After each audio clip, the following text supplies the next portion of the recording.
Free will. Does the individual inhabiting a universe governed by the single truth and the relational universe have free will? Does it matter?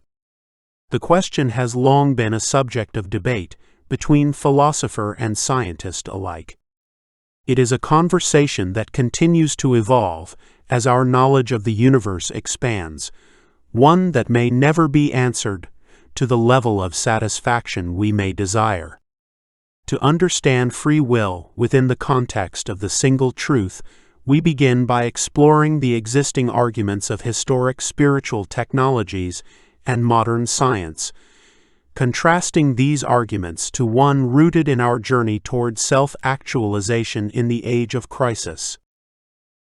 Hierarchical spiritual philosophies of meaning and value would argue, yes, individuals have free will. As per their texts, humans acquired awareness of the world through consuming the forbidden fruit.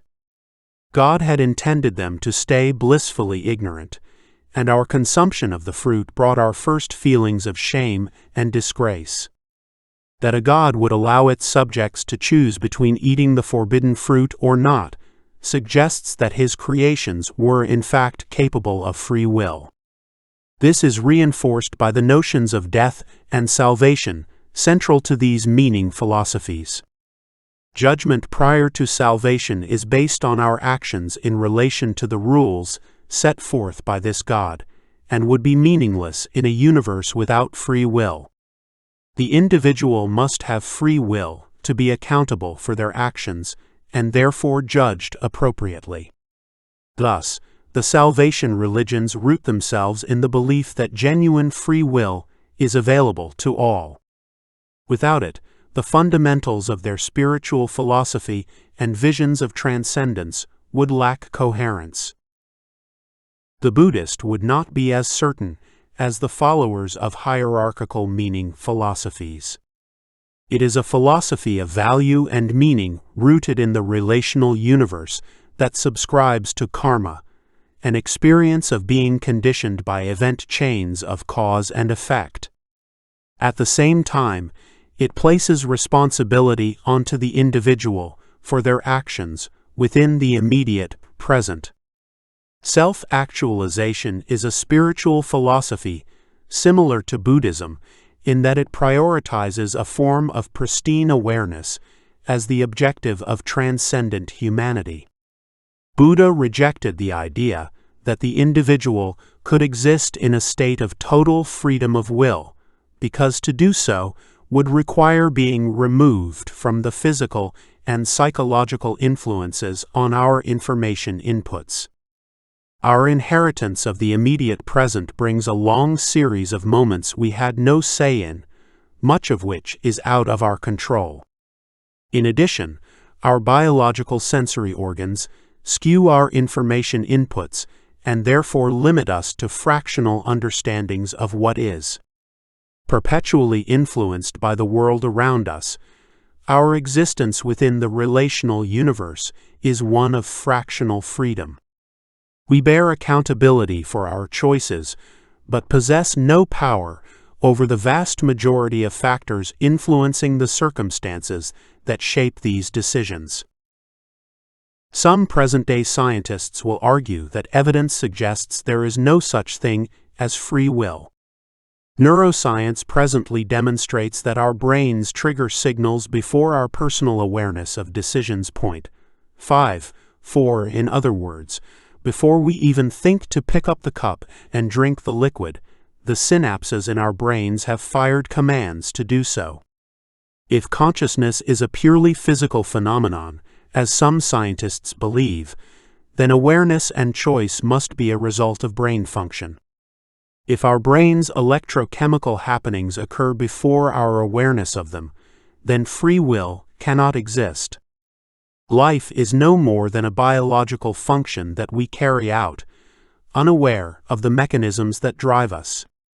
If we are to embrace the purely biological definition of consciousness, our present understanding of the brain would suggest that free will is a complete illusion.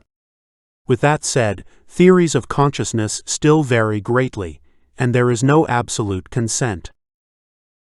Another theory gaining popularity among scientific circles is panpsychism, the idea that everything contains consciousness to a specific degree and frequency, and intelligence is the root element of the universe. The idea is supported by our observations of other animals exhibiting behaviors that are clearly conscious in their nature, such as love, communication, and sadness. Humanity continuously expands our definitions of the intellectual capacity of animals, as they prove to be more capable than we have given them credit for. These observations beg the inevitable question, when does it end, if ever? Hindus and Buddhists might refer to panpsychism as the Brahman, the universal Godhead of which we are all a part, the totality of collective intelligence within the moment. Similar to the self-actualizers returning to nature in spirit and philosophy, our science also seems to expand support for ancient knowledge derived from the use of sacred plants in high ritual. If we had to pick an existing philosophy of free will to align with the single truth and the relational universe, it would be panpsychism. There is deep interconnectivity within the entire universe in any given moment, with seemingly infinite event chains happening in all directions, coalescing into a single happening. As individuals, we possess a fractional awareness, understanding that many others share but cannot ever truly know. Through the lens of the single truth and the relational universe, we develop an alternative answer from the existing binary options. Whether the individual possesses genuine free will is not at all relevant. In both scenarios, the individual can only ever act in accordance with the circumstances of the immediate present. Therefore, their options and choices always remain the same. The individual is always subject to a universe of information streams and happenings far beyond their control. Therefore, the potential possibilities of action are always limited to the context of the moment. To this end, we share the Buddhist conclusion that there is no free will because we never inhabit a state of absolute freedom.